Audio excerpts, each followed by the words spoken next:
Friends, in this session we discuss about immunology of transplantation and malignancy. Transplant immunology includes introduction, classification, allograft reaction and its mechanism, histocompatibility antigens, factors favoring allograft survival, and graft versus host reaction. When as a result of disease or injury or because of congenital absence of a tissue or organ, when a person loses a tissue or organ, then it may be necessary to give in the form of a transplant or graft. Now, what is a transplant or graft? Tissue or organ transplanted is known as transplant or graft, and donor is the person from whom the tissue is taken, and recipient is the person in whom the tissue will be given. Now, transplants can be classified in various ways. Based on the organ or tissue transplanted, they can be kidney transplant, heart transplant, liver transplant, skin transplant, etc. Based on anatomical site of origin of the transplant and the site of its placement, if the transplant is applied at its normal site, then it is called orthotopic, example skin grafted. And if a transplant is applied at some other site, then it is called heterotopic, example thyroid tissue in subcutaneous pocket. Based on freshness of tissue, fresh tissue graft or stored tissue graft.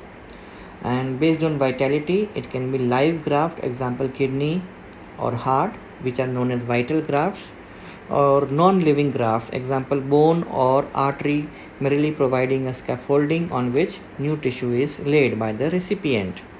They are known as static or structural grafts. Based on genetics, autograft, isograft, allograft and xenograft. Autograft is an organ or tissue transplanted to the same person. The same person you take and to the same person you apply. That is called autograft. Isograft, applying the graft to a genetically identical member of the same species. Like in twins, graft taken from one twin is given to another twin. They are genetically identical. So this kind of graft is known as isograft. Then comes allograft. Allograft is giving graft to a genetically distinct member of the same species, genetically unidentical member of the same species. Like in routine, any graft taken from a person to given to another person in the same species is known as allograft. And xenograft, graft between members of different species, is known as xenograft. Say for example, a graft taken from a rabbit is applied to a mouse. That is an example of xenograft. What is the allograft reaction? It includes first set response, second set response, mechanism of rejection, hyperacute rejection and immunological enhancement. What is first set response? So scientists have conducted experiments on animals and observed that when a graft from an animal such as a rabbit is applied on a genetically unrelated animal of the same species, the graft appears to be accepted initially on the first day. So that is allograft, that is known as allograft, genetically distinct or unrelated animal of the same species. So first day the allograft seems accepted, second and third day it gets vascularized and functionally and morphologically it seems normal. Fourth day or so, the inflammatory mediators start coming there. Neutrophils, macrophages, they start appearing at the site. Fifth day to ninth day, inflammatory reaction occurs. The blood vessels become occluded by thrombi, vascularity diminishes, and necrosis, ischemic necrosis of the grafted tissue starts. And by about the 10th day or so, the tissue becomes necrosed and sloughs off. So thus in about 10 days or so, the grafted tissue is rejected by the body. Initially it is accepted, but later on it is rejected by the inflammatory process. So this kind of response is known as first set response. So when for the first time from one rabbit to another rabbit who is genetically unrelated, if a graft is given, then it will produce first set response which lasts for about 10 days. And in the same case, if again from the same rabbit to the same rabbit another graft is given the second time, then it is called second set response. And in the second set response, the response will be same as the first set response, but it will be much faster because the animal has a memory of the first set response. The rejection of the tissue will take place within just 5 to 6 days in case of second set response. This is called accelerated allograft rejection or second set response. Now between the first and the second set response, the difference is that the first set response takes about 10 to 12 days, while the second set response is faster, and in just about 5 to 6 days rejection will take place.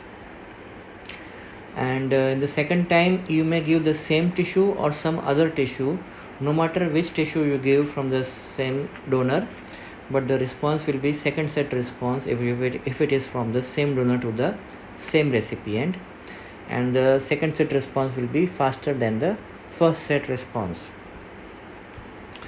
Now what is mechanism of allograft rejection? Specific immunological tolerance can be produced in a host if animal is rendered immunologically tolerant. Then you can make the animal accept a particular graft. Now we know that in the embryonic life the immune system identifies all our self antigens as our own, and any antigen which the immune system sees during the embryonic life, it will identify it as self, and after birth whatever new antigens the immune system comes across, they are the foreign antigens. So if you want a host or a recipient to accept tissue from another donor who is genetically unrelated, then you can introduce the antigens of the donor during the embryonic life itself. During the embryonic life itself, if the host immune system has seen the donor antigens, then it identifies it as self, and after birth, if the same animal is given transplant from the same donor, then the donor transplant will be accepted because embryonic life में identification as self हो गया. This is called specific immunological tolerance. Now, what is adoptive immunization? This tolerance can be abolished also.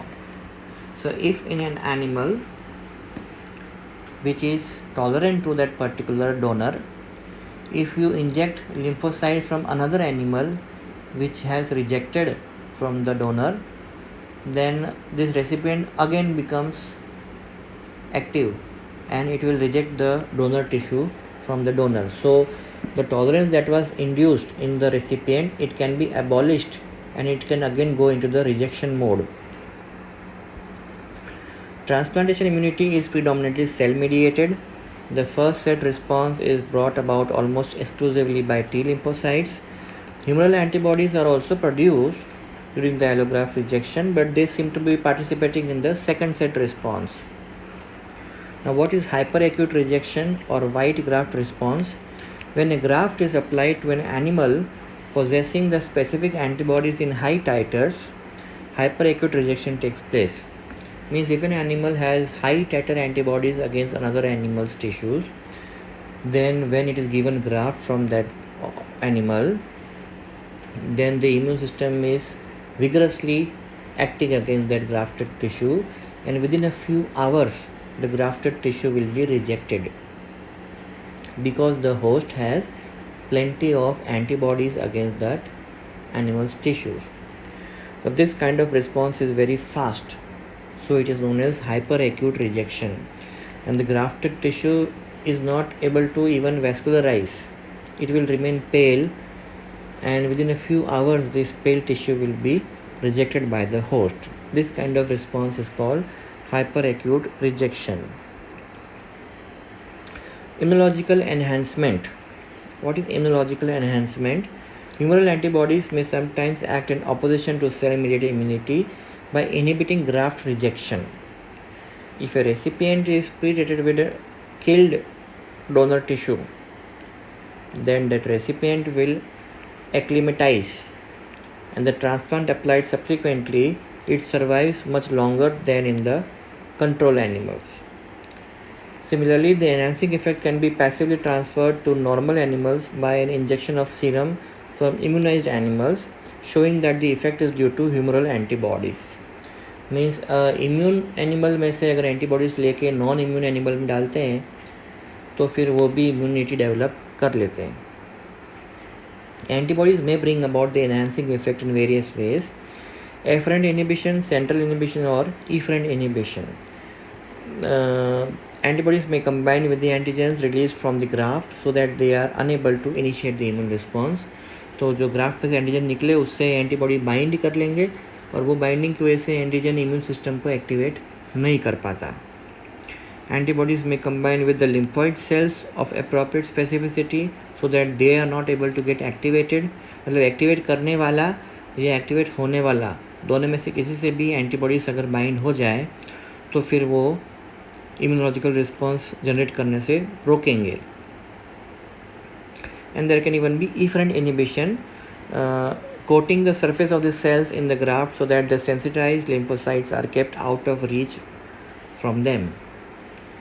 Now, if one parent is AA and one parent is BB and the progeny is AB, that is called F1 hybrid, then reverse transplantation is not possible. From AA you can give transplant to AB because compatible, but from AB you cannot give transplant to AA because B will be a new antigen for AA. Ewald-Simpson effect, that is XY when given transplant, XY when gives transplant to XX, it leads to rejection as the woman does not recognize the antigens coded by the Y. Major histocompatibility system refers to a system of cell antigens that exert a decisive influence in the fate of allografts. The major histocompatibility complex in various species has been given various names. MHC in mice is H2, in rats AGB, in chickens B, in rabbits H1, and in dogs DLA.